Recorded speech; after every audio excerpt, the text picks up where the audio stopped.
Opa, bom, imagina nascer no clã de espadachim mais poderoso do continente e ser lembrado como o mais fraco de todos. Essa é a vida de Jim Rankandel, o filho menos talentoso de uma linhagem lendária, humilhado, expulso e condenado ao esquecimento, até que o destino lhe deu uma segunda chance. Com memórias do passado, o poder de um deus e o domínio da espada e da magia, Jim estava pronto para se tornar invencível. Mas o que acontece quando até isso é arrancado dele e tudo recomeça no corpo de um bebê? Essa é a jornada de queda, renascimento e ascensão do espadachim mais improvável da história. O clã Rankandel é um clã de espadachins que domina metade do mundo. As pessoas desse clã nascem com corpos poderosos e talentos excepcionais para comandar o mundo com seu poder marcial dominante. Batalhas, saques e domínios, o mundo de sobrevivência do mais forte que justifica essas três ações. Foi nesse lugar que nosso prota nasceu, e ele é Jim Rankandel, o filho mais novo do clã Rankandel. E no ritual de seleção que provê o futuro da criança, ele escolheu a Barizada, a espada do primeiro patriarca, marcando Jim como a criança que recebeu o destino do patriarca. Ele acreditou que isso traria glória no futuro, porém ele não tinha nenhum talento com a espada. E todos comentavam que ele era a desgraça de Rankandel, e considerado o menos talentoso dos Rankandel. Vemos depois dois dos seus irmãos mais velhos vendo que ele estava treinando. Eles falam que ele está brandindo uma espada de madeira sem motivo nenhum de novo, e falam para Jim que talvez ele só use espadas especiais, enquanto perguntam onde que ele guardou a barizada. Mas Jim não responde, o que os irrita e os faz partir para agressão. Um deles pega os papéis com a teoria básica de esgrima dele, enquanto o outro quebra sua espada de madeira. E quando Jim tenta retrucar, eles dizem que fazem isso por se preocupar com ele e ele ainda reclama. Sendo assim, eles vão ensinar para ele uma lição. Jim pensa que mesmo atormentado pelos irmãos e sem seus talentos, ele precisava trabalhar duro e assim seria reconhecido pela sua família. Mas pelo seu trabalho duro, que seu clã decidiu apenas não matá-lo, e eles o banem dizendo que ele não fazia mais parte dos Rankandel. E aos 23 anos ele acabou se tornando um andarilho sem destino. Foi quando ele conheceu sua mestra e descobriu que tinha sim um talento. Era algo proibido em seu clã. Ele tinha um grande talento para magia. 3 anos então se passam e Jim está se aprofundando bastante na teoria mágica. Um dia em seus estudos, do nada, uma massa negra o envolve e ele fica envolto em escuridão. Antes dele conseguir perguntar quem era, uma entidade gigantesca aparece em sua frente, se apresentando como Solderet, o mestre das sombras.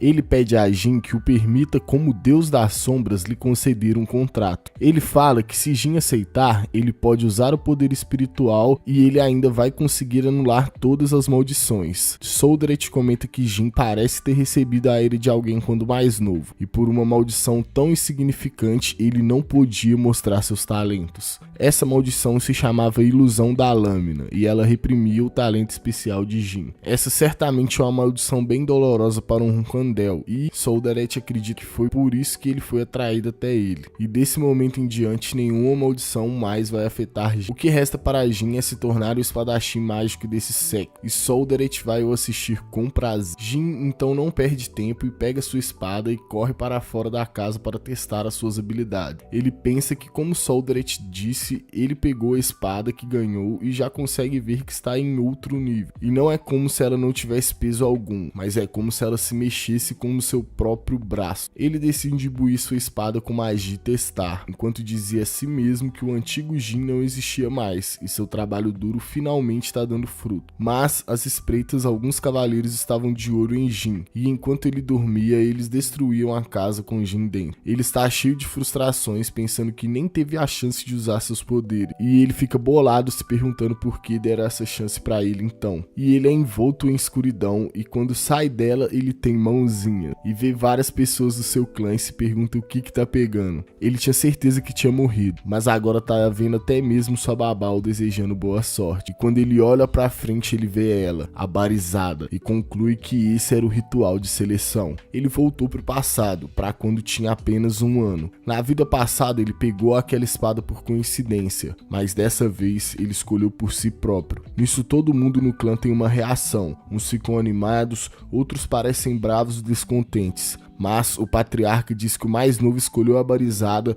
e o ritual acabou, e mandam o levar para o Castelo da Tempestade. 6 anos depois, já no Castelo da Tempestade, Jin pensa que já tem muito tempo que ele tá ali, e como a regra do clã, ele precisa ficar ali até completar 10 anos, e ainda falta 3. Ele então escuta o grito de uma empregada, que diz que tem um pássaro morto no quarto de Jin. Ele conclui que só podem ser 2 pessoas no Castelo da Tempestade, e nisso chegam as pestes se lamentando, pois era pra Jin encontrar primeiro, e somos apresentados a eles, que são Daytona, de 9 anos e 11º dos 13 irmãos Runkandel, e Raitona, de 9 anos também e 12º dos 13, e eles ficam caçoando de Jin, enquanto ele pensa que depois de se tornarem porta-bandeiras, eles ganharam a fama de assassinos, e com apenas 9 anos já matavam um pássaro inocente só para mexer com ele. Ele então sai de perto dos irmãos, enquanto leva o pássaro. Eles novamente tentam o acuar, falando de destino do patriarca e Barizaden. O Jin murmura algo. Raitona parte pra cima dizendo que não escuta com ele falando tão baixo, mas Jin segura o soco facilmente e fala que eles são barulhentos e que deviam calar a boca. Jin vai e coloca eles no lugar deles, dando vários socos em ambos, dizendo que de agora em diante seria bom se eles não aparecessem mais na frente dele. Aí chega um adulto perguntando o que aconteceu, e Jin responde que eles começaram a brigar do nada e desabaram. E o adulto diz que isso é o esperado do mais novo Runkandel, ele é extremamente brutal. Mas eu vou falar, viu, sei não, o Jin já tá virando o que ele jurou destruir. E o guarda diz que vai levá-los ao médico, mas Jin discorda e diz que tem outro lugar para eles. Ele então os leva para a chuva e os deixa escorados em uma árvore, e diz que mesmo que a tempestade piora, eles têm que entender a gravidade do que fizeram. Khan aceita, mas fica pensativo. Aquela energia que ele viu não era a aura definitivamente. Talvez, mana, se for o caso, não foi apenas uma briguinha de irmãos. De qualquer forma, ele tem que relatar ao patriarca. Ele pega seu cavalo e vai, enquanto Jin pensa que Khan é o cavaleiro guardião deles, mas também seu vigia, e por isso parecer magia, ele não poderia mesmo ficar quieto. Aquele é o poder espiritual, a prova que o contrato com Solderet é válido nessa vida também. Ele pensa que além disso, a imunidade às maldições o fez não ter seus poderes selados, então a desgraça dos Runkandel nunca mais vai existir, e tudo o que lhe falta agora é encontrar com seu pai. A cena corta para Khan, terminando de relatar os acontecidos ao patriarca. O patriarca fica interessado e fala com Khan para reunir os cavaleiros, e o filho mais velho vem até o patriarca e diz que reuniu os 7 cavaleiros de Runkandel e os 200 a seu comando, e todos eles, às ordens do patriarca, seguem rumo ao Castelo da Tempestade. E no caminho, Mari Runkandel, a 7ª sucessora do clã, pergunta a Dispus, o 4º sucessor, se ele sabe o motivo da visita ao castelo. Ele pensa que os irmãos Tona vão sair do castelo em 1 ano, então provavelmente não é por eles, e questiona Mari se o motivo não seria seu caçula, que escolheu a espada do patriarca no ritual de seleção. Ela questiona se isso é necessário, mas conclui que nunca sabem o que o pai está pensando. Nisso, a Luna Runkandel, a braba primeira sucessora do clã, os manda calar a boquinha, enquanto Mari pensa que para ver pessoalmente o irmãozinho dela deve ser bem interessante. Nisso, a babá de Jin está arrumando ele todo empolgada, achando que o patriarca pode estar vindo para visitar ele, e Jin pensa que Khan relatou perfeitamente o incidente com os irmãos Tona. Ele não é uma pessoa inflexível, então não deve ter concluído que ele usou magia. Então o filho mais novo usou um poder que não é mana ou aura, e o pai está vindo ver pessoalmente esse poder e determinar se esse poder ajuda ou não a prosperidade futuro do clã. E quando Siron chega ao castelo, ele imediatamente manda trazer os irmãos Tona e os pergunta quais foram os seus erros em entrar em uma briga com Jin. Eles dizem que não fizeram nada de errado e que Jin venceu usando magia, e pergunta se aquele não era o tabu de seu clã. E quando até mesmo Mari e Dipus estão concordando com eles, Siron diz que chega e fala para cravarem suas memórias, pois nunca vão sobreviver em Runkandel assim, e manda trazerem Jin. Jin pensa que Siron Runkandel, seu pai, é o homem mais frio e forte do mundo. Ele alcançou o nível de um semideus, o Cavaleiro Gênesis. Ele foi um homem normal, mas depois de chegar nesse nível, ele se tornou um ser que tinha uma obsessão voltada para o clã e sua prosperidade. Jin pensa que para alguém assim, um filho sem talento como ele era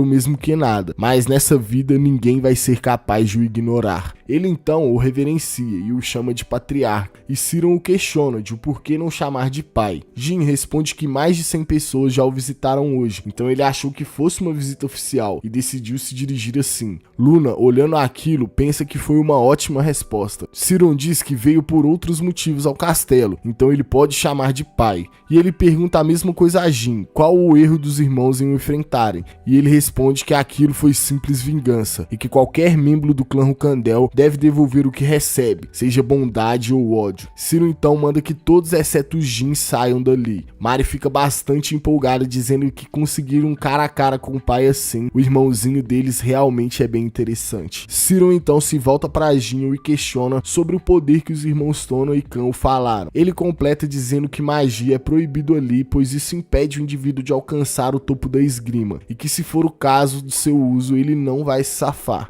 E Jin responde que também não sabe, e que esse poder não é mana ou aura. Ele se pergunta como pode chamar aquilo, e se seu pai não se importar, gostaria que ele desse o nome. E Ciron fica totalmente em choque, pois aquele é o poder que o primeiro patriarca empunhou. Ele começa a refletir sobre aquele poder, juntamente com o espírito da Barizada. Aquele garoto realmente está destinado a ser o patriarca. Ciron então explica a Jin que aquele é o poder do deus da sombra Solderet, e que ele fechou um contrato com Sir Temar, o primeiro patriarca do clã Rucandel. Solderet é o deus que está com eles desde o nascimento de seu clã, mas depois que Temar faleceu, Solderet nunca mais apareceu aos Rucandel. Ele não sabe dizer o motivo, mas parece que ele voltou aos Rucandel através de Jin. Jin então diz que tem uma pergunta e questiona se Solderet seria então mais forte que Ciron. E Ciron responde que esse seu pai nunca havia lutado contra um deus, então não teriam como saber. E Jin pensa que definitivamente essa resposta é digna do homem mais forte. Ciron então diz a Jin que aquela pergunta inocente se tornou mais um grande assunto para ele, e que visitá-lo foi a coisa certa. O patriarca pergunta a Jin como ele pretende usar aquele poder espiritual, e ele prontamente responde que quer usá-lo para o bem de seu clã, mas Ciron ri, o lembrando do que ele fez com seus irmãos, e pede para que ele responda seu pai com honestidade. E como Jin pensou, não vai ser tão fácil assim de enganar ele, e mudando sua feição, ele responde que quer usar para seu próprio bem. E o patriarca gosta dessa resposta e parte dali falando que agora ficará de olho no garoto. E depois que ele sai, Jin começa a bufar dizendo que acabou e que agora ele pode respirar. E Jin pensa que já teria sido bom poder usar a energia espiritual livremente, mas acima disso seu pai quer ver sua melhora e ele não esperava que fosse assim. Ele está decidido a viver uma vida definitivamente diferente de antes. Um tempinho depois, a excursão do patriarca está de saída e Mari dá um presente para Jin, entregando para sua babá. Ela fala para Jin cozinhar aquilo e comer, para ele ficar mais forte, enquanto dá uma piscadinha para ele. Quando ela volta para a carruagem, Dipsa pergunta da sua mala e ela responde que a deu para Jin, enquanto ele se pergunta o porquê ele. Quando eles voltam para dentro, vão direto abrir a mala e descobrem que lá dentro tem um coração de fênix. E Jin fica de cara, pensando que dar isso para uma criança de 7 anos, realmente a sua irmã é bem maluquinha.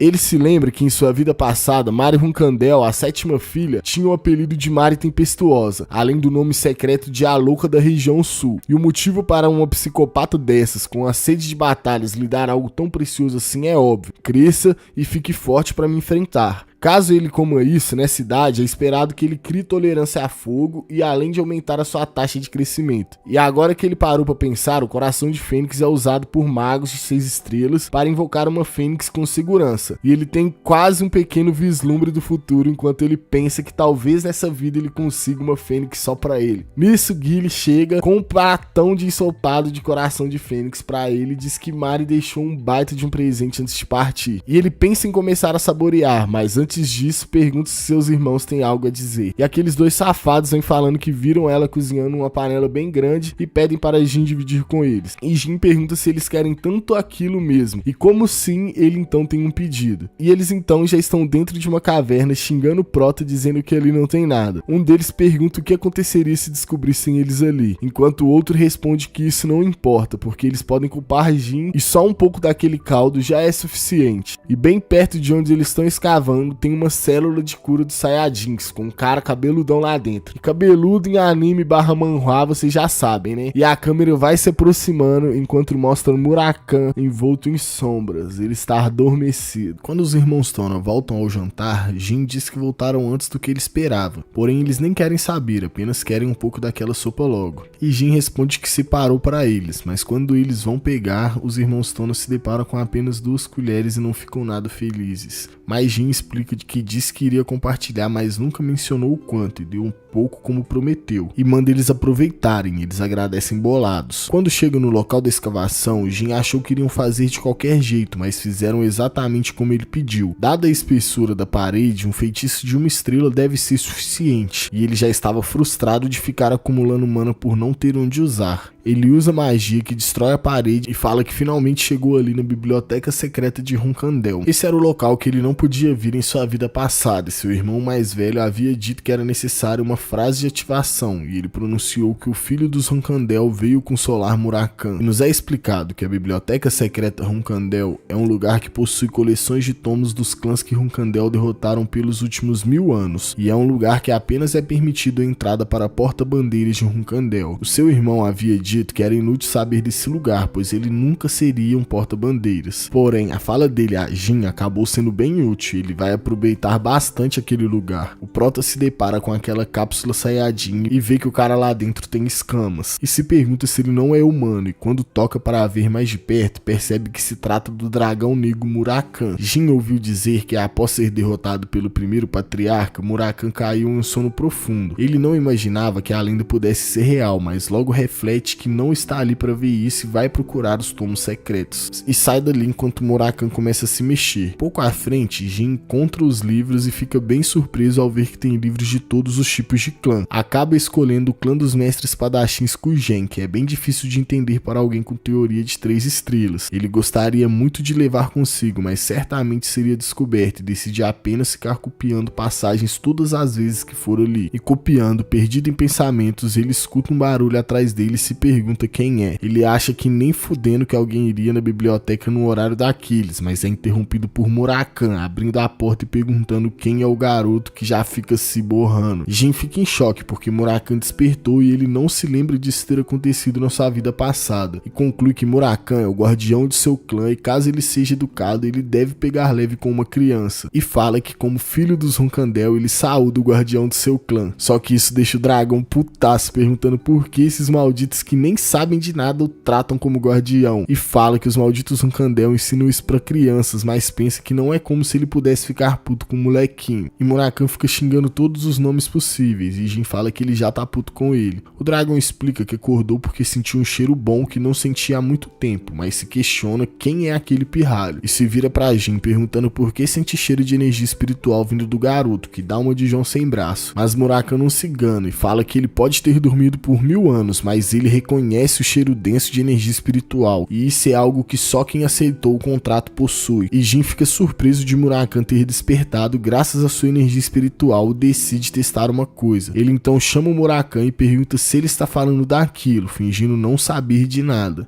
E fala que seu pai lhe explicou que esse era o poder do deus da sombra Solderet. E Murakan, tremendo, pergunta se Solderet está falando sério, pois o contratante prometido de 1000 anos é apenas um garotinho. Murakan se dirige a Jin dizendo que tinha feito uma promessa a Solderet, que deveria ajudar uma pessoa. E ele acredita que essa pessoa seja Jin, que se questiona sobre essa promessa. O dragão termina dizendo que o explica depois, pois acabou de acordar após 1000 anos e está tonto. Ele também acha que seria algo complicado para uma criança entender, mas ele vai se apresentar devidamente ao contratante de Solderet. E quando envolve Jin em escuridão, ele se apresenta como Murakan, o representante de Solderet e amigo de Jin, e também o último descendente dos primeiros seres das sombras. De acordo com sua promessa de 1000 anos, a partir desse momento ele estará com o garoto, e questiona se ele estará com ele, perguntando o nome do contratante de Solderet. O garoto se apresenta como Jin Ronkandel, o 13º descendente do clã, e eles dão um soquinho a lá Naruto e Kurama. Isso aqui só melhora, rapaziada, não tem jeito. Que mangá é esse, meus amigos? E nos é explicado que o Monte Murakan, onde o Castelo da Tempestade fica, foi originalmente nomeado em homenagem ao dragão, que foi um poderoso governante que dominou a área por muitos anos, até que 1000 anos atrás Murakan perdeu a batalha contra o primeiro patriarca Ronkandel, Temar, e dizem que depois disso ele desistiu da montanha montanha do castelo, entrando em um sono profundo. No entanto, Jin reflete que eles não eram inimigos e Murakami, além de amigo, era guardião do primeiro patriarca. O contratante de um deus normalmente é acompanhado de um dragão guardião. Apesar disso, nada se sabia sobre o dragão de Solderet, que era um mistério, mas faz sentido, já que Murakami estava em um sono profundo por tanto tempo. Faz alguns meses que Murakami despertou e Jin começou a frequentar a biblioteca secreta. O moleque pergunta para Murakami por que ele lutou contra Temar, mas ele fala que faz 1000 anos e pergunta como ele se lembraria. E o dragão pergunta o que Jin tem feito quando vai até a biblioteca, e o garoto responde que tem feito transcrições, pois caso leve aqueles livros com ele, as idas dele até a biblioteca serão descobertas. E Murakami fica impressionado, perguntando se ele consegue entender tudo, porém o garoto responde que entende apenas cerca de 30%. E o dragão consola, falando que ele está indo bem demais para sua idade, porém o garoto diz que é um Runkandel, e isso é o mínimo esperado deles, e adiciona que tem 12 irmãos mais velhos, seus pais e os outros membros mais velhos do clã, e se quiser superar todos, ele tem que fazer mais do que isso. Questiona Murakami se caso fosse Temar lendo aqueles livros, quanto ele entenderia. O dragão responde que Temar não entenderia uma frase sequer de nenhuma daqueles livros, porém batalhas são diferentes e ele era mais forte mesmo sem ler livros como aquele, e finaliza dizendo que ele tem talento como Temar, mas não tanto quanto ele. Jin fica triste e se questiona se ele nunca será como o primeiro patriarca, e Murakami responde que não, porém ele ainda é o contratante de Solderet e consegue ler livros como aquele, e manda Jin treinar sem parar e não ser impaciente. Caso ele faça isso, ele pode se tornar tão forte quanto Temar ou até mesmo superá-lo. E Jin pergunta se ele realmente acha isso, e Murakami confirma perguntando ao garoto se ele sabe qual era o apelido de Solderet. Ele responde que não, e Murakami fala que era infinito, pois seus poderes, assim como de seus contratantes, não têm limites, mandando o garoto deixar de ser tcholo e se animar, pois ele, o grande Murakami, vai lhe ensinar uma nova habilidade. Essa habilidade é a libertação espiritual, e todo ser que usa energia espiritual deve dominar. É o começo e o fim do uso de seu poder espiritual, porém é extremamente perigoso utilizá-lo sem um treinamento adequado, e por isso o garoto deve devagar e aprender com cuidado, e primeiramente ele deve aprender a libertação de mana. E Jin pergunta o motivo, enquanto pensa que ele fez isso centenas de vezes em sua vida passada. Murakami explica que liberação espiritual é transferência de mana, e ele precisa ser bom nas duas habilidades, e provavelmente ele precisará treinar isso por 2 ou 3 anos, e Jin fala que isso é muito tempo. Murakami fala que não pode ensinar nada avançado sem ele aprender o básico primeiro, só que Jin já mostra a liberação de mana enquanto questiona se agora já pode aprender, e Murakami treme ao ver aquilo, perguntando como o garoto aprendeu tão rápido, mas Jin explica que ele já conseguia fazer isso antes, e ele também consegue fazer a transferência de mana. O dragão fala que só apenas gênios conseguem fazer aquilo, o garoto tem mesmo muito talento, e decide ensinar a transferência espiritual para ele, e começa a explicar. A força espiritual vem das sombras, e toda sombra nesse mundo nasce da vontade de Solderet, e Solderet é o mestre de todas as sombras, e Jin é seu único contratante. Em outras palavras, ele também pode se tornar o mestre de todas as sombras, e pergunta se Jin gostou, pois aquela foi a demonstração da libertação espiritual. Em uma floresta longe dali, um cavaleiro se dirige à Luna falando que essa área foi libertada, e a missão acabará ao limparem mais 5 áreas, e ela concorda falando que 4 meses devem ser o suficiente. Ela manda os cavaleiros descansar, mas pergunta o que normalmente uma criança de 9 anos gosta. Meu Deus, cara, tanto a Luna quanto o Siron só tem quadro absurdo nesse manhwa, não tem jeito. 6 meses depois de encontrar Murakami, os irmãos Tona finalmente fizeram 10 anos e saíram do Castelo da Tempestade. E quanto a Jin, ele acaba de fazer 9 anos de idade e pede a Gilly que divida o bolo com todo mundo. Só que Khan chega bem na hora se desculpando pela interrupção repentina ao mestre Jin. Ele correu até ali para avisar que a senhorita Luna, a pica das galáxias, veio visitar. E mano, sempre vou falar assim dessa personagem porque é a que eu mais gosto desse manhwa, não dá, mano, não dá. Ela é a primeira porta-bandeira do clã e uma cavaleira de 9 estrelas e também a mais velha entre os irmãos com a alcunha de a Baleia Branca. Ela é a Luna Runkandel. E apesar de ser a mais forte de muito longe entre todos os irmãos, ela abandonou seu desejo de se tornar a matriarca. Ela se livrou da guerra nojenta de sucessão dos Runkandel e ela realmente é uma baleia branca se movendo sozinha. Por conta dessa escolha, ela nunca demonstrou qualquer interesse em nenhum dos irmãos, a ponto de parecer mais estranha do que família para ele, e em sua vida passada existia essa distância enorme entre eles. Para ela visitar assim do nada, aconteceu alguma coisa em seu clã, ou talvez tenham descoberto que ele tenha entrado na biblioteca secreta. Ele a cumprimenta enquanto ela fala que ele cresceu muito, e Jin fala que se ela o tivesse avisado, ele se vestiria apropriadamente para a visita dela. Ela acha isso fofo, mas questiona se deve avisar sempre que for visitar seu irmãozinho. Luna fala que ele parece desconfortável e pergunta se ele está doente, mas ele responde que só está um pouco nervoso, pois essa é a primeira vez que ele a vê de tão perto. Ela pensa que é costume da família Runkandel destruir seus irmãos e roubar uns aos outros, e acha que ele pensa que ela veio vigiar. Ela se desculpa, pois pode ter sido um pouco insensível, mesmo sendo jovem ele ainda é um Runkandel. Ela se ajoelha e pergunta ao seu irmãozinho se poderia conversar com ele a sós. O garoto concorda, pensando que não aparenta ser nada de ruim. Luna fala que veio até ali para lhe dizer uma coisa, e Jin fica curioso com isso. Ela fala que quando Siron foi o visitar, isso deixou bastante visado e todos os irmãos agora prestam atenção nele. E assim que ele sair do Castelo da Tempestade, ele terá todos os irmãos de guarda contra ele, mas ela não quer que ele se junte a essa disputa do clã e acabe com sua felicidade. Ela preferiria que ele não fosse ferido pelos costumes nojentos do clã, e Jin percebe que esse foi o motivo dela ter aberto mão de se tornar a matriarca, e se pergunta por que ela não o disse isso em sua vida passada, mas conclui que provavelmente é pois seus irmãos não o viam como ameaça. O garoto se desculpa com Luna e diz que pretende continuar nessa luta. Ela diz que não fala isso por sentir que ele ameaçará no futuro, e Jin entende isso. Porém, ele já experimentou nessa vida uma tentativa de assassinato, e é exatamente por isso, mas ela o interrompe muito bolada, perguntando se ele está dizendo que mesmo no Castelo da Tempestade algum dos irmãos tentou o assassinar. Meu amigo, olha o que eu falei, não tem como não gostar dessa mulher, mano, olha esse quadro, meu. Ela manda Jin a dizer quem foi que tentou o assassinar, mas ele responde que não pode. Não, sendo honesto, ele não sabe quem foi ainda, e por mais que eles tentaram, ela deve olhar, pois ele ainda está bem, e que na verdade ele está muito feliz por ela ter feito ele perceber que nem todos os seus irmãos o odeiam. Luna o abraça e fala que nesse caso ele já caiu nessa luta nojenta, e isso a entristece. Ele fala para não ficar triste. Luna concorda, falando que não deveria ficar triste em um dia especial como aquele, e fala que como hoje é aniversário do Prota, ela veio até ali para lhe dar um presente, e ela dá para ele um pingente, até o coloca nele, dizendo que apenas uma vez, quando ele estiver em uma situação onde ele não puder aguentar, ele deve destruir aquela gema azul, e não importa onde ele esteja, ela irá ao seu encontro imediatamente, e fala para ele sempre manter aquilo por perto. E eu já tô ansioso por esse momento, rapaziada, sério, fã clube da Luna aqui. Ela então deseja um feliz aniversário, e eles aproveitam um tempo juntos até que ela tem que ir embora, e eles se despedem. E quando ele entra na biblioteca, Murakami cumprimenta, mas logo percebe o pingente do garoto. Jin responde que ganhou de aniversário, e Murakami fala que independente de quem foi, essa pessoa gosta muito dele. E Jin pergunta o que é aquilo, e o dragão responde que é um item do rei besta demoníaco Orgal. Há 1000 anos, muitas pessoas morreram tentando conseguir esse item, e ele é um objeto incrível. Aquele colar deixa o usuário imune a qualquer magia abaixo das 5 estrelas e fortalece a magia do portador, além de ter uma função de invocação. Ele sabe disso pois estava ativo na época e aquele era um demônio bem famoso. Murakami então supõe que quem o deu foi a portadora daquela energia poderosa que ele sentiu há pouco, e Jin fala que era sua irmã mais velha e questiona se realmente conseguiu sentir o poder dela. Murakami confirma e fala que provavelmente ela também sentiu o poder dele, mas acredita que ela não irá contar a ninguém, pois ela não deduraria o irmãozinho a quem ela deu de tão bom grado um item tão valioso, e acredita que Jin possa confiar nela. E ela fala que é como ela pensava e consegue sentir uma energia forte que não estava ali antes, e se for algo que Jin está preparando, ela deve fingir não saber nada por enquanto, e se dirige a Jin em seus pensamentos, falando que não importa quem ele se torne ou o que faça, ela sempre estará ao lado dele. Jin achava que o tempo no Castelo da Tempestade seria um saco, mas ele acabou ganhando muito com isso. O reconhecimento e expectativa de seu pai, o coração de Fênix que recebeu de Mari, uma conexão forte com Luna, mas principalmente seu encontro com o dragão negro Murakami. Todas essas coisas ele nem imaginava em sua vida passada e conquistou em apenas 10 anos. Nós vemos então o treinamento de Jin com Khan, depois que o Prota saiu do Castelo da Tempestade e ainda estava se preparando para voltar para sua casa. Khan pensa que, como esperado, Jin é alguém que interessaria o patriarca, e sempre que treina alguém ele o avalia bem, porém pelo olhar de Jin é Khan quem está sendo avaliado. Eles então encerram o treinamento e Khan chama pelo prota, que pergunta se tem algo de errado no treino, mas o homem responde que foi uma honra treinar Jin durante esse tempo, e ele vai dar o seu melhor para continuar o treinamento até o fim de seu tempo juntos, e Jin diz que conta com ele. Já nos preparativos para ir embora, Jin percebe que está ganhando a resistência a fogo. Jin lhe pergunta se aquele fogo não está quente, e ele diz que é como água morna agora. A garota fala que só tinha ouvido falar sobre os efeitos do coração de Fênix, e é impressionante vê-lo pessoalmente. O prota pensa que deve ter absorvido por volta de metade do poder, e em alguns anos deve conseguir a absorção completa. Jin fala que como vão embora amanhã, caso ele precise de algo, ela pede que ele a peça com antecedência, e olha para uns livros em cima da cama, e Jin pede para separá-los, pois vai lê-los no caminho. E como era só isso, Jin vai preparar uma torta de morango para a sobremesa do dia, e Jin agradece, mas se lembra de algo e fala para Jin que sairá, mas volta logo. Chegando na biblioteca secreta, ele chama por Murakan e lembra que irão embora no dia seguinte. Murakan parece animado, mas Jin questiona como ele vai o seguir, mas ele manda Jin ficar suave, pois ele é o lendário dragão negro, e não importa o quão enfraquecido ele esteja, ele ainda vai cuidar para não ser pego. E Jin questiona se ele está mesmo enfraquecido e por que ele falou isso pra ele só agora. E Murakan, com seu jeito despojado, fala que ficou 1000 anos acordado e certamente não estaria novo em folha depois disso. E Jin questiona se ele conseguirá recuperar sua força. E Murakan fala que é óbvio, que à medida que o contratante ficar mais forte, ele também ficará, afinal ele é o guardião do garoto. E manda Jin andar logo e se tornar o espadachim mágico tão forte quanto Tema. Jin se atenta a essa fala dele e se lembra que Soderet tinha dito mesmo. A família Runkandel originalmente era composta de espadachins mágicos, com o primeiro patriarca sendo o mais forte de todos os tempos, mas quase ninguém sabe disso.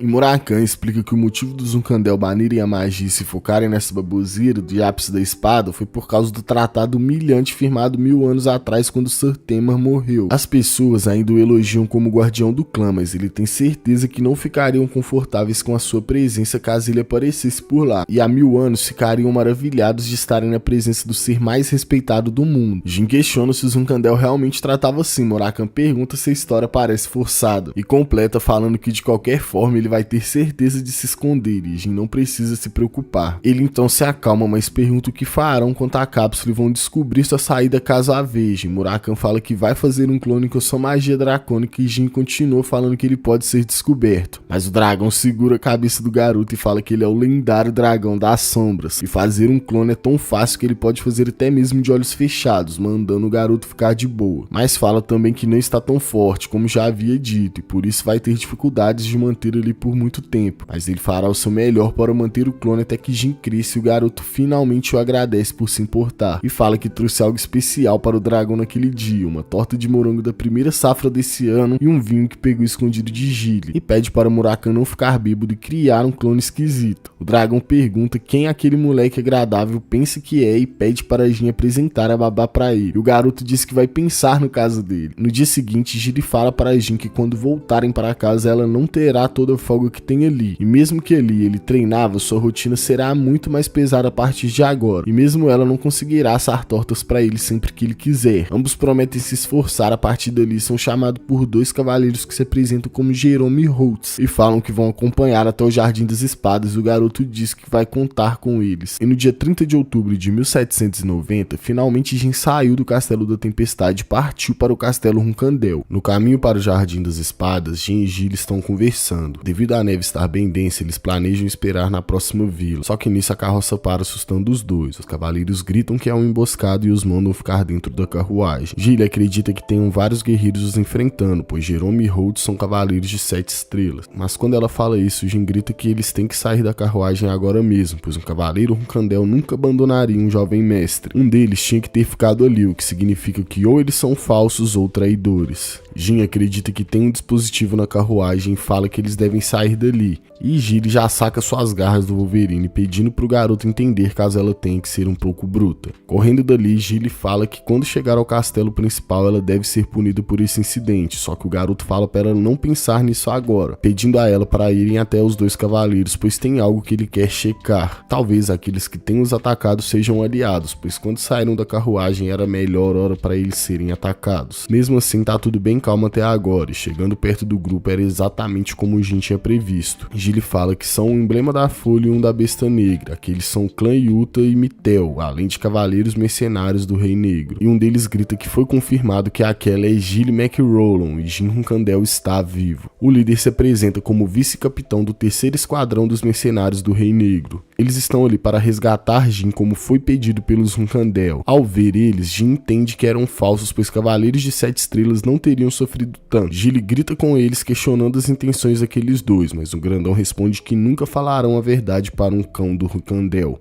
Ela questiona a Jim o que fazer e ele manda matar e arrancar o braço do outro antes de o trazerem para ele. E Gilly parte para cima berserk, picotando um dos caras e arrancando os 2 braços do outro, e arrastando o cara, enquanto ela fala que eles subestimaram seu alvo, pois para ser uma babá Hunkandel tem que ser no mínimo uma artista marcial de 7 estrelas. Jim fala para eles que deveriam ter trago 4 cavaleiros de 8 estrelas, mas o cara fica puto falando que isso era só um aviso, pois a era dos Hunkandel vai acabar. Mas Jim fala que também deseja isso e que ao invés da era dos Hunkandel ele irá criar a era de Jim Hunkandel, 100% auro, moleque. E o cara grita glória ao grande Zibfil. Jim pensa que Zibfil é um clã de magos que domina a outra metade do mundo, e em paralelo aos Hunkandel que desejam o pico da esgrima, os Zibfil almejam o topo da magia. 1000 anos atrás, quando Temar morreu, os Zibfil obrigaram os Hunkandel a assinarem um acordo humilhante. Esse pacto proibia a magia pelo clã da espada, que antes era um clã de espadachins mágicos. Para os Hunkandel, Zibfil era literalmente um inimigo de 1000 anos. Jim estava pensando quem seria tão ousado a ponto de o atacar, mas como ele é um Zibfil, não adianta interrogar ele e manda Gilly o jogar em qualquer canto. Enquanto ela arrasta o cara, ele chama o moleque de maldito e pede para ele o matar logo. Mas Jim tá pensando que pro Zibfil, os Hunkandel também são eternos inimigos. Mas o evento de hoje pareceu diferente dos outros terrorismos que eles faziam contra o seu clã. Não importa quão elaborado seja o disfarce, deveria ser muito difícil enganar um artista marcial de 7 estrelas. E talvez isso seja obra daquele cara. Gilly diz a Jim que fez como ele ordenou e ele a agradece, se direcionando a Murko, o vice-capitão dos mercenários do Rei Negro, falando que está a salvo graças à distração que ele criou. Assim que chegarem ao Jardim das Espadas, ele relatará para sua família o ocorrido e o vice-capitão será generosamente recompensado, completando que está a seus cuidados. Murko agradece enquanto se pergunta que tipo de garoto é aquele, pois mesmo sendo a primeira vez que ele sai do Castelo da Tempestade, ele se mostrou muito maduro. E mesmo com 10 anos ele se parece muito confiável e digno, e talvez o que ele disse sobre criar sua nova era, bom, não parece ser baboseira de criança. E se vira para os homens falando para redobrarem a atenção e não falarem nenhuma bobagem. Eles ficam incomodados com isso, mas Murko manda eles calarem e seguirem suas ordens. E com todos preparados eles saem dali. Gilly questiona se tudo bem largar aquele cara ali vivo, mas o prota diz que vivo ou morto, quando os encontrarem servirão de exemplo, e fala que Gilly fez um bom trabalho. A garota explica que em 2 horas chegarão ao vilarejo e por lá esperarão a nevasca parar. Jim fala para Gilly não se culpar pelo que aconteceu, pois mesmo o cão, cavaleiro de 9 estrelas, não notou nada, e para ela uma combatente de 7 estrelas seria ainda mais difícil. Ela fica se culpando ainda assim e Jim pensa que ela nunca muda. No clã Hunkandel, uma babá tem a mesma posição da criança que ela cuida, e Gilly foi a babá de Jim na sua vida passada e por isso foi subestimada pelas baixas habilidades do garoto. Mesmo assim, ela nunca o culpou, mesmo quando foi exilada juntamente de Jim, e nesse dia ela se desculpou com Jim por não conseguir o servir apropriadamente, se curvando em desculpas, e esse é o jeito dela. Por isso Jim não quer ser duro com a babá, mas dessa vez ela tem que ser diferente, tem que amadurecer.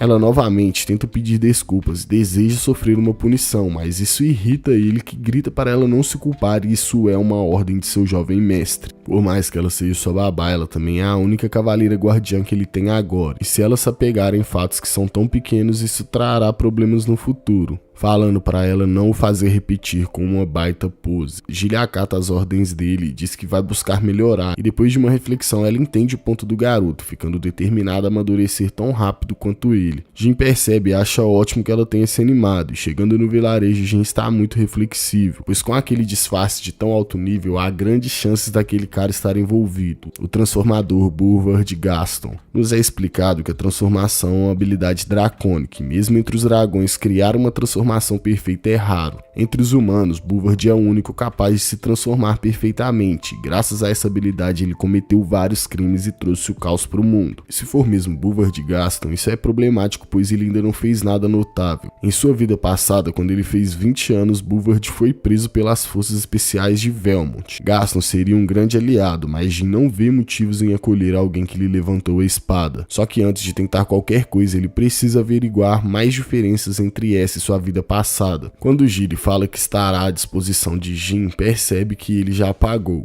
No dia seguinte, um gatinho preto tá batendo na janela e acorda Jin. O garoto pensa que mesmo tendo treinado muito, ele ainda tem 10 anos e apagar assim é normal. E quando termina de acordar, percebe aquele gato na janela fazendo graça. Ele não pode acreditar, mas se lembra de Murakan falando de seu disfarce. O prota fica surpreso com ele tendo se transformado em um gato e Murakan se desculpa mandando ele abrir logo aquilo. Jin fica surpreso, pois acha que ele iria se transformar em um servo ou cavaleiro, mas Murakan bolado fala que assim seria descoberto em minutos e não daria para o seguir. Só que antes de conseguir falar, ele tropeça e bate de cara na parede, o que chama a atenção de Gilly, que tá totalmente alerta agora. Quando ela vê Murakan, já puxa suas garras de Wolverine e quer partir pra cima do dragão.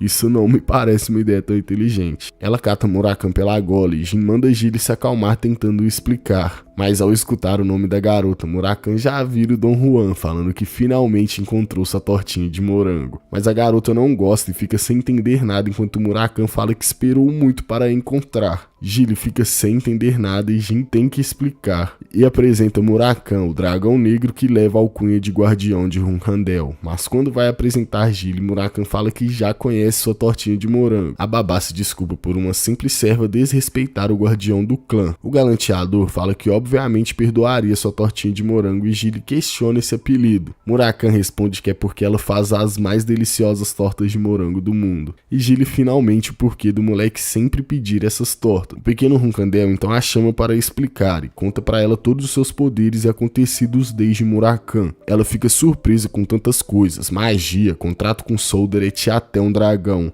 E ela fica extremamente feliz por ser babá do garoto, mas de qualquer forma ela agora é sua parceira de crime e o clã não pode saber dessas coisas. Murakan, que tá precisando conhecer o Gambit, mete um oi sense e fala que estará sempre cuidando de Jin, mas a garota tá mais interessada em saber se aquele barulho foi ele se destransformando. Só que Murakan conta do tropeço e Gilly cochicha com Jin, questionando se podem mesmo confiar nele, e Jin acha que sim. Uns dias depois, chegam ao portal de transferência que os levarão ao Jardim das Espadas, e a babá agradece a Murk e fala que serão devidamente pagos pelo clã, mas o cara responde que também foi uma ótima experiência para eles, e particularmente ele está muito ansioso para ver os próximos passos do jovem mestre. De qualquer forma, ele tem uma pergunta a Gilly McRollan. Murka não compreende porque alguém tão habilidosa largou o clã McRollan para ser uma babá Hunkandel, mas ela, claramente incomodada, diz que não tem motivos expressivos, e o vice-capitão pede desculpas pela grosseria, e depois de se despedirem, parte para o portal onde um guardião pede a sua identificação.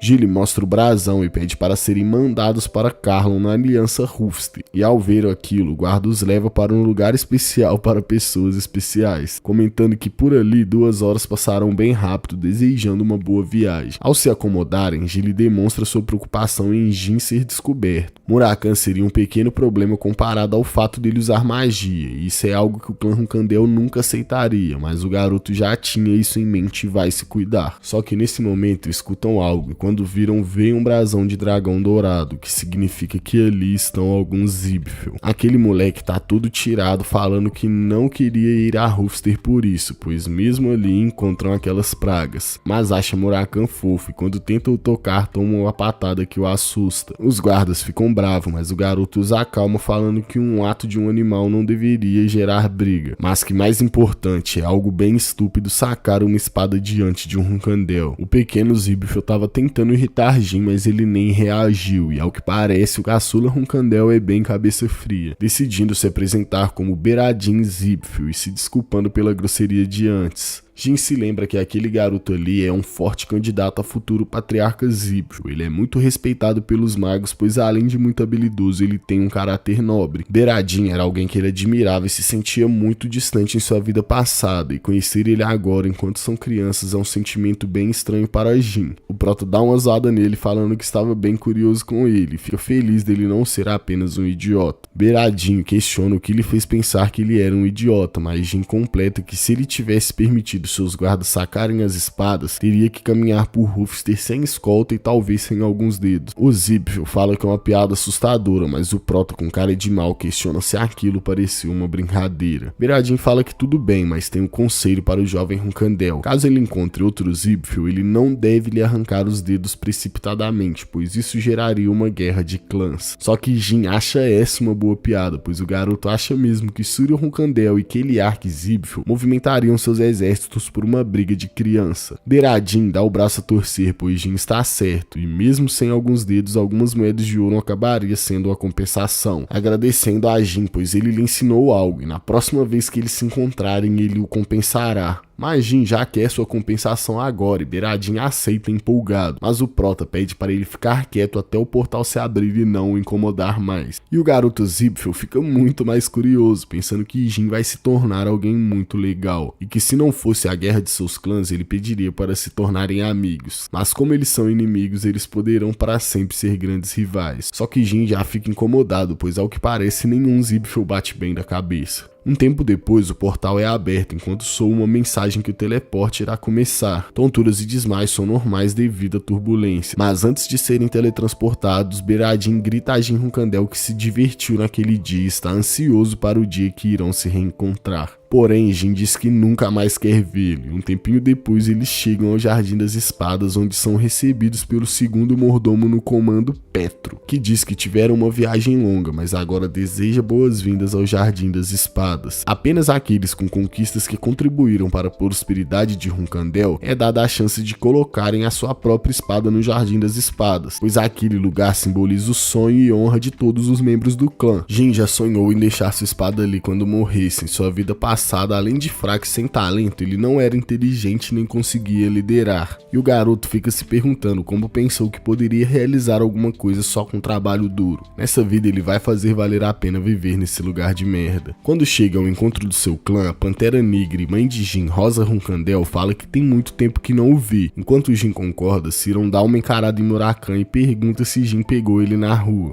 O garoto responde que o adotou e Siron questiona o porquê dele ter dito que adotou e não pegou, completando que gostou de sua resposta ousada, pois o Runkandel deve manter tal postura quando obter algo. Rosa questiona seu nome e Jin responde que é Nabi Runkandel. Os irmãos ficam indignados, pois mesmo ele sendo jovem é algo errado, e falaram que ele ousou colocar o nome Runkandel em um vira-latas. Repreendendo Giri por permitir tal atitude, a garota apenas se desculpa. Só que o patriarca os mandam parar e questiona a Jin o motivo dele ter dado o nome do clã para o seu gato. Ele genialmente responde que foi para ser responsável por ele, pois mesmo sendo apenas um animal, é a primeira vida que ele adotou e sente que deve carregar um nome de peso. Siron considera isso interessante e questiona o garoto se ele compreende o peso do nome Runkandel. Ele responde que sim, entende, e se alguém ferir Nabi, Jin terá que pagar o preço por isso. O patriarca comenta que Jin parece ter talento para criar inimigos pela forma que seus irmãos estão lhe encarando. Jin concorda, mas completa que tem muito mais talento em matar os seus inimigos, e Siron dá uma risada e fala que certamente todos ali estão no limite e querem o matar, enquanto sai dali com Jin o seguindo e seus irmãos o encarando. 4 anos depois, no início do verão de 1794, Jin aos 14 anos é um cavaleiro de 2 estrelas e cadete de rank baixo. Garon, que está treinando, encerra o treinamento e Jin questiona por que irão treinar pouco assim hoje. Garon responde que o treino do jovem mestre com a senhorita Luna está marcado para hoje. Jin se recorda e diz que vai aproveitar para comer no meio tempo. O instrutor de cadetes de rank baixo questiona se de novo ele vai comer junto com os cadetes, e certamente a Madame Rosa irá ficar desapontada. Jin manda um recado que não quer fazer guerra de encarada com seus irmãos enquanto come. Já no refeitório, um moleque meio desajeitado fala que trouxe comida para o jovem mestre. Jin agradece a ele, que é Belop Schmitz, um cavaleiro guardião cadete e aluno de rank baixo. Jin pensa que ele é um plebeu de 13 anos e em breve será desqualificado durante o treinamento, retirado de seu treinamento e expulso. Jin pergunta se a comida está boa e o garoto responde que é grato aos Runkandel por permitir que ele sempre coma carne, e grato ao jovem mestre por compartilhar a carne dele com um simples plebeu. Jin fala que já chega e ele já falou isso ontem também, perguntando se ele decorou isso. O Prota dá um conselho para ele ser mais conciso, pois as pessoas não o levam a sério, pois ele sempre divaga quando fala, mandando o garoto arrumar a postura e ter orgulho, pois ele é um cavaleiro guardião de Runkandel. Bellop fala que suas notas estão baixas e ele nem tem uma estrela ainda. Jin responde que mesmo sendo um rank baixo ali, ele já é elite se comparado com outras crianças de 13 anos. Bellop concorda, enquanto Jin pensa que entende ele ter sido expulso por ser tão dócil, mas questiona como essa pureza foi parar no clã de espadachins Rairan e se tornou o clã leal do Império Vermont, se tornando um assassino em massa sem piedade. Jin ficou chocado quando descobriu que ele se tornou um guarda imperial e muito triste quando descobriu que ele tirou a própria vida. Se ele deixar Bellop do jeito que está, vai dar ruim, dando parte da sua comida pro garoto, dizendo que não está mais com fome, enquanto pensa que vai ficar de olho nele, para que dessa vez ele não seja expulso, pois viver uma vida de merda já é o suficiente. Indo para o treinamento com Luna, ele pensa que sua liberação espiritual e esgrima já estão em 2 estrelas, e sua mana já está em 4 estrelas, e se seguir nesse ritmo ele vai conseguir a esgrima de 3 estrelas em algum tempo. Mas antes disso ele encontra Luna já preparando para jambrolhar ele. Ela fala que o treinamento será o mesmo de ontem, mas ele tem sempre que encarar como algo diferente, e manda que seu irmão use o olho da mente e assista com ele.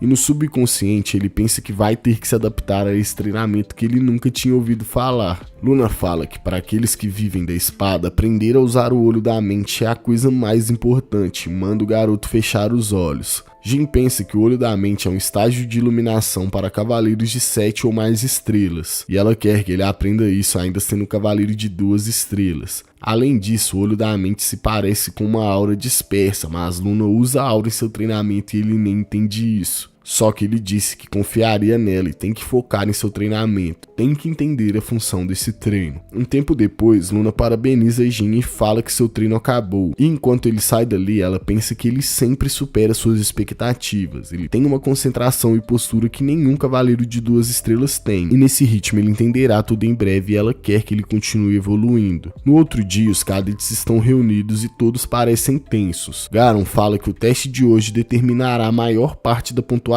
final. Uma boa pontuação garantirá um caminho mais rápido para se tornar um cavaleiro guardião, e além disso, hoje é um dia muito importante para o jovem mestre, pois a Madame Rosa disse que se ele derrotar todos os top 10 do teste, ele poderá ir para as turmas intermediárias no ano que vem. Jin acha isso uma ótima notícia, ele percebe que Bellop está de novo daquele jeito. Isso não é nada demais, pois ele vai garantir que ele não seja expulso, mas não machucaria ele ser mais confiante. Garon fala que vai começar o teste, serão 3 lutas onde vão trocar de parceiro toda vez. Os 10 melhores irão enfrentar Jin Runkandel. As lutas começam e Jin acha que eles são bons e não são cadetes à toa. O instrutor fala para voltarem às suas posições, exceto os 10 que ele selecionou, e manda Jin se aproximar. Um tempinho depois, ele já derrotou alguns e pensa que o recorde são 8 e ele acabou de vencer 2. Mas para conseguir tem que tomar cuidado com um certo alguém, que inclusive é sua próxima adversária, e chega falando que estará aos cuidados de Jin. O prota pensa que ela é Mesa Milcano, uma guerreira de elite que irá completar o treinamento e se tornar uma cavaleira guardiã imediatamente. Essa é a luta mais importante do teste e ambos estão muito animados para isso. A garota parte para cima e Jin acaba defendendo. Ele sabe que ela ficou mais forte, mas o maior problema é que depois de enfrentá-la ele ainda terão mais 7 desafios. Por isso ele precisa se concentrar e vai trocando vários golpes com a garota. Mesa fica indignada, pois ele está apenas usando um golpe simples contra ela e fica pensando por qual motivo ele está lutando diferente das outras vezes, chegando à conclusão que ele não vê chances de vitória nela, ficando putaça por ser menosprezada e vai para cima com tudo. Isso até assusta os outros cadetes, mas Jin segue defletindo todos os ataques. Ela não aceita perder assim de novo e precisa derrotar o jovem mestre, partindo para dar um golpe por cima muito brava. Mas ao Jin defender seu golpe, a espada da mesa voa para cima, deixando ela muito surpresa ao ver sua espada quebrada. E colocando a espada em seu pescoço, Jin fala que foi uma ótima luta. Além disso, ele não poderá mais usar aquela espada e Mesa percebe que o garoto trocou vários golpes com ela, mas sempre acertou apenas um ponto de sua espada. Bastante determinada, ela grita ao jovem mestre que treinará ao máximo e um dia será capaz de derrotar ele. E se ela tivesse noção dos hacks que ele vai conseguir, ela nunca teria falado isso. Um tempo tempo depois, Jin acha que ocorreu como ele planejou. Lutar contra vários cadetes seria uma tarefa difícil, mas ao derrotar a mesa daquele jeito, todos entraram já pensando que seriam derrotados. E com isso, ele derrota os 10 e é parabenizado por Garon, pois graças a esse feito ele foi promovido para as aulas intermediárias. Um instrutor fala que já é quase hora do almoço e deviam encerrar o teste ali.